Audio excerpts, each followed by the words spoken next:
Monolith Soft has shared some very interesting infos regarding new tools they will use for their future titles, and I'm scared, in the best possible way.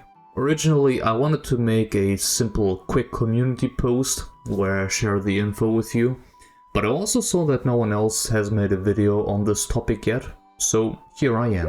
I've got something really exciting to share with you here, a deep dive into an article from the CGWORLD magazine. They recently sat down with some of the brilliant minds over at Monolith Soft, the studio behind the Xenoblade Chronicles series.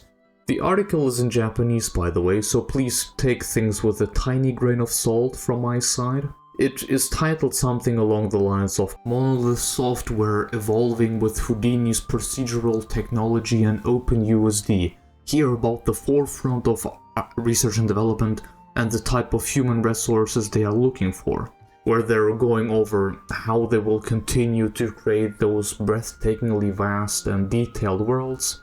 And a huge part of that, as we'll see, is their rapidly growing adoption of Houdini and procedural workflows.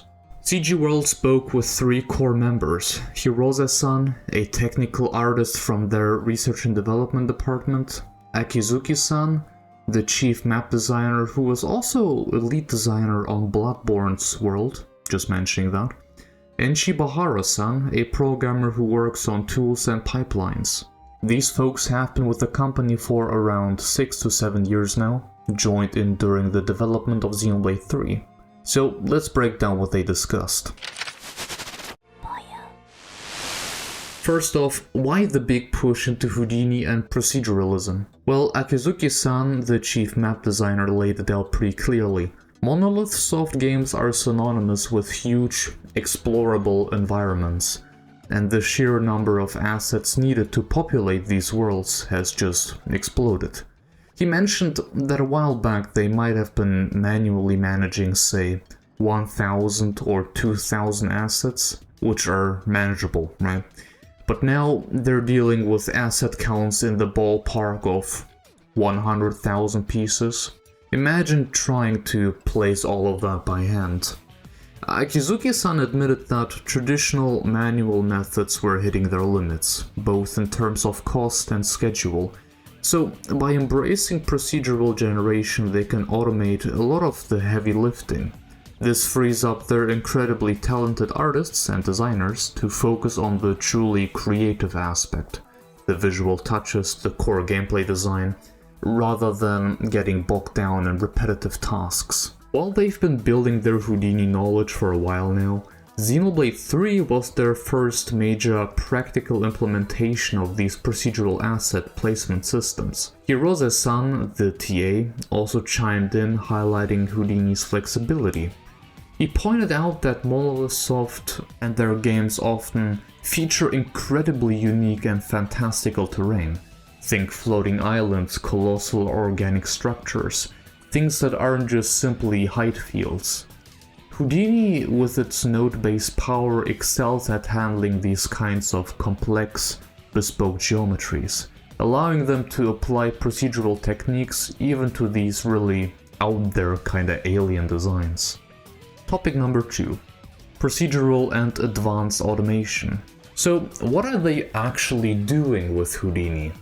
The article details quite a few cool applications. Hirose-san mentioned that his research and development team is using it for procedural detailing rough terrain that artists block out, automating the creation of level of detail meshes, and even base meshes, voxelizing terrain for specific technical or gameplay purposes, and even automatically placing things like light probes, which is a huge time saver.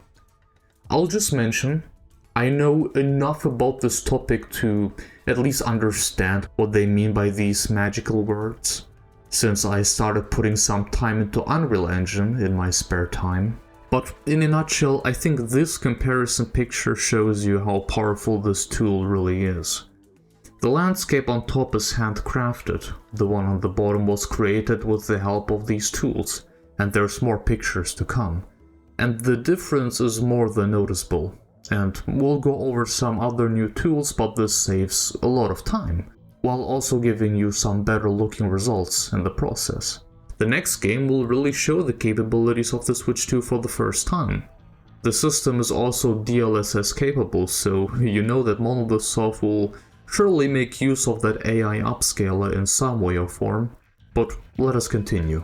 All of it is not just for environments. They even use Houdini for some of the crowd scenes in Xenoblade 3's cutscene. Hirose-san explained they would procedurally calculate the crowd movement and then bake that down into vertex animation textures, or VAT, which is a super efficient way to get lively, animated crowds without the massive performance hit of tons of individual skeletal animations. Akizuki-san, from the map design perspective, really emphasized the efficiency gains. He said first and foremost it helps them simply cover that massive volume of material, placing all those small rocks, bits of foliage, the debris. And it's also crucial for things like collision geometry. Now, collisions need to be perfect for good gameplay, so manual final touches are still necessary, but Houdini lets them auto-generate a solid first pass covering maybe 70% of the work. Designers then just need to refine that last 30%, and that 70 to 30 split is a really smart way to leverage automation. It just takes away a lot of the boring and very time-consuming process. Hirose-san also added that Houdini is great for achieving accurate erosion simulation, making judgments about the interior and exterior of terrain features, and even for things like texture aggregation to combine materials efficiently. I'm not sure if I'm overhyping it here, but all of that sounds pretty impressive. And genuinely, this gets so much work done in no time, with most of their time now being spent on the simply cooler stuff, things that can make the game more unique. I don't know, I'm very curious. Another interesting takeaway how this shift to proceduralism is impacting team dynamics. Shibahara-san, the programmer, had a great insight here.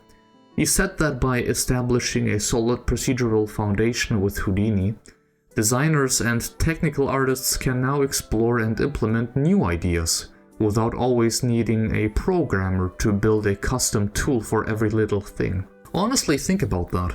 In the past, developing an auto-generation tool might mean a programmer and a designer were tied up for ages.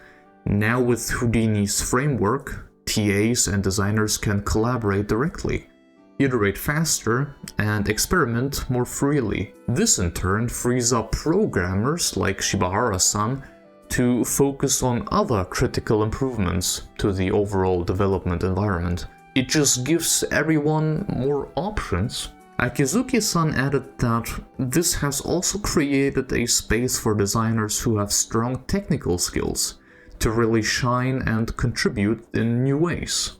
The article then dives into some really cool R&D projects Hirose-san and his team are working on. This is where you can see their ambition. So first up, and this is really exciting, dude, they're developing an automatic cityscape generation tool. So the concept is this: a designer places simple gray boxes to define building footprints and massing. Then, with the push of a button, Houdini automatically generates detailed buildings. It uses a modular system, arranging pre-made architectural pieces, and it even calculates the appropriate number of floors based on the module heights and the initial box height. Roofs, too, actually, are modular and intelligently placed. Hirose-san mentioned that they can even use regular expressions to define architectural patterns, and things like raycasting to ensure roofs are placed optimally and don't interfere with each other. Super cool stuff, I don't know, even though it's starting to go over my head a little bit here. Then there is a terrain deformation tool.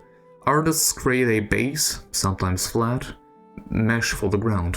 This tool then takes that mesh and, based on various inputs, can procedurally deform it, lifting cliff edges to connect more naturally, adding subtle noise and undulations to make the ground feel more organic. Crucially, it's designed to not affect areas where artists have already placed important assets, so it respects existing level designs. This is something that I started using in Unreal Engine myself actually, with some additional plugins where I can freely change the terrain and it automatically creates cliffs and walls and makes it look seamless. They also showcased a road generation system. You input a path for a road, and the system automatically constructs a center line, calculates the road's width, generates proper mesh geometry for intersections and the road itself, and then even automatically places decals like wheel ruts and footprints along it. The article even pointed out how the wheel ruts looked naturally twisted and imperfect. They really think of everything, huh? Monolith Soft, man. And finally, an erosion and detail placement system. This one involves pre-simulating erosion patterns to create masks. Then the system analyzes these masks and automatically populates the terrain with appropriate details. Rocks, sand, different types of vegetation, based on that mask type. The key here, as Akizuki-san emphasized, is that designers are still placing elements critical to level design manually. Houdini then handles the vast amount of secondary, non-critical detailing. Hirose-san explained that while the base processing is grounded in real-world natural phenomena, they've built in flexibility to allow for that crucial quote-unquote artistic human touch, as he called it. It's not just about pure simulation, it's about art-directable proceduralism. Shibahara-san made a great point here as well. Beyond the visual results, the very process of developing and using these systems has given the designers invaluable experience in thinking procedurally. Akizuki-san agreed, acknowledging that introducing procedural workflows was more challenging than expected, but the iterative process has been a massive learning experience. That leads us to topic number 3, introducing USD as an intermediate format. Now this next part is pretty techy. I mean, granted, things are pretty techy already, but I guess this one is more important for the workflow. Monolith Soft is adopting OpenUSD, which the USD means Universal Scene Description. For those unfamiliar, USD is becoming a big deal in visual effects, and increasingly in games as a way to describe, compose, and interchange 3D scene data. Hirose-san explains that they used to generate procedural map elements using Houdini engine for Maya. But working directly in Houdini is more efficient. Maya, by the way, is a professional-grade 3D computer graphics software used for creating animated movies, video games, visual effects, and other 3D content. So when they looked for the best way to get data into Houdini and then back into their pipeline, USD came up. Shibahara-san added that a big motivator for investigating USD was the desire to speed up map iteration, and USD is known for its fast I/O. The benefits they've seen are huge. Hirose-san highlighted composition arcs in USD. This is key, it allows them to take data exported from Maya, what the artists work in, and then layer Houdini's procedural edits on top of that Maya data, non-destructively. The artist's original Maya files remain untouched. This makes for an incredibly artist-friendly workflow. They can easily cycle between Maya and Houdini, with Houdini just outputting the edits, which are then composed with the base data to build the final scene. No more complex, constant re-importing of metadata. Shibahara-san also mentioned that Solaris, not the Xenogear Solaris, but Houdini's environment for look depth, layout and lighting, makes connecting Houdini and USD much easier, leading to a simpler, faster workflow without loads of intermediate data formats. Hirose-san also pointed out powerful USD features like point instancer and instancing, which are massive for efficiently handling the huge number of assets in their scenes. Instancing, by the way, if I remember correctly, Imagine you can place 10 trees, but those trees eat up a lot of resources, because it has to load up those 10 trees separately, but instancing essentially mirrors the one tree you placed, and you can copy paste it a million times, and it barely uses any resources. It technically just loaded up that one tree you place, and every other tree is just a reflection of that tree. They're also leveraging HDA, meaning Houdini Digital Asset. They create general purpose HDAs for common tasks, and then project-specific HDAs that can reference these generic ones, making their tools modular and reusable. I don't really know what that means, but alright. Topic number 4. Expanding the use of Houdini to the next phase. With all this advanced tech, they're naturally looking to grow their team of Houdini users. Akizuki-san said that while the number is increasing, they're still in a phase of expansion. The foundation is now there, he says, for Houdini-savvy individuals to really thrive at Monolith Soft. Hirose-san emphasized that the procedural systems are designed to be robust. They can handle rough, early-stage inputs, even intersecting meshes, and still work. This is vital in game development where things are constantly changing. Akizuki-san also noted a big positive. With these new workflows, designers can now often directly edit and refine scenes in Houdini, giving them more immediate control to realize their artistic vision. They're actively looking for experienced Houdini artists, senior or lead level, whether technically focused or more broadly artistic. The skills in Maya, Python, and especially Python's USD library are big pluses. And for TAs, Hirose-san mentioned that even those coming from the film and visual effects industry can find their knowledge highly applicable at Monolith Soft. Akizuki-san and Shibahara-san both stressed the need for leadership, especially as these technologies move from R&D into full production. They're looking for people who can help manage large-scale development, individuals who can pair art direction with technical expertise, and crucially, people with strong communication skills and a passion to see complex ideas through to completion. Topic number 5, and the last one with that.